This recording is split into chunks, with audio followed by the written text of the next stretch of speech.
Hello everyone, स्वागत है आपका मैथ के पहले सेशन में। ठीक है, ये सेशन जो है बहुत ही इंपॉर्टेंट रहने वाला है क्योंकि आज से आपकी मैथ की क्लासेस आपकी स्टार्ट होने वाली है। ऑफलाइन क्लासेस भी आपकी स्टार्ट हो ही जाएंगी। जो क्लासेस में मैं ऑफलाइन में पढ़ाऊंगा वो तो आप लोग उसको अच्छे से करना ही करना, लेकिन कुछ क्वेश्चन जो है मैं ऑनलाइन भी कराऊंगा ताकि जिन बच्चों को ऑफलाइन में अगर समझ में ना आया, कुछ डाउट रह गया हो, तो ऑनलाइन वो वीडियो के थ्रू उस कॉन्सेप्ट को, उस चैप्टर को आसानी से समझ पाए। तो जो मैं पहला चैप्टर लेकर आया हूं वो है परसेंटेज। देखिए, मैं स्टार्ट करूंगा अरिथमेटिक से। ठीक है, और अरिथमेटिक की आप जान बोल लीजिए या अरिथमेटिक की सबसे इंपॉर्टेंट चैप्टर बोलिए तो वो है परसेंटेज। अगर परसेंटेज आप समझ गए तो अरिथमेटिक की बहुत सारी ऐसे चैप्टर है जो कि परसेंटेज से जुड़ी हुई है। जैसे कि एग्जांपल के तौर पर अगर मैं बोलूं तो प्रॉफिट एंड लॉस है। ठीक है, प्रॉफिट एंड लॉस, CISI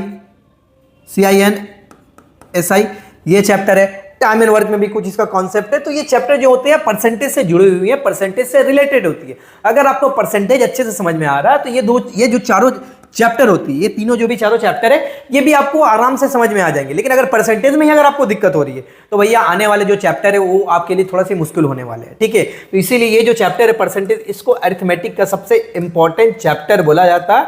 ठीक है, क्योंकि अगर आप परसेंटेज समझ गए तो आने वाले जो चैप्टर है उनको पढ़ने में आपको आसानी होगी। प्रॉफिट एंड लॉस में भी पता है आपको कि एक दुकानदार है 15% लाभ पे अपने सामान को बेच रहा है, प्रॉफिट पे बेच रहा है, तो परसेंटेज तो वहां भी यूज हो रहा है। ठीक है, या CISI में भी होता है ना कि 20% आपका रेट ऑफ इंटरेस्ट है तो 3 साल का कंपाउंड निकाल लो, सिंपल निकाल लो, तो परसेंटेज आपका इन चैप्टरों में यूज होना ही होना है।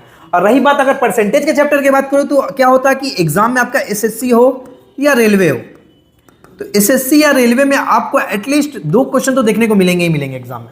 बैंकिंग में भी क्या होता है, बहुत सारे बैंकिंग में तो भी परसेंटेज के से क्वेश्चन आते ही आते हैं, लेकिन DI के क्वेश्चन आते हैं जो कि परसेंटेज रिलेटेड होते हैं। तो DI के डायरेक्ट 5 के 5 क्वेश्चन उठा के दे दिए जाते हैं बैंकिंग एग्जाम में, जो कि परसेंटेज चैप्टर से ही रिलेटेड होते हैं। तो इसीलिए ये चैप्टर जो है आपके लिए बहुत ही ज्यादा इंपॉर्टेंट होने वाला। आप इनको ध्यान से देखिएगा और ध्यान से देख के एक ही क्वेश्चन को समझने की कोशिश कीजिएगा। ठीक है।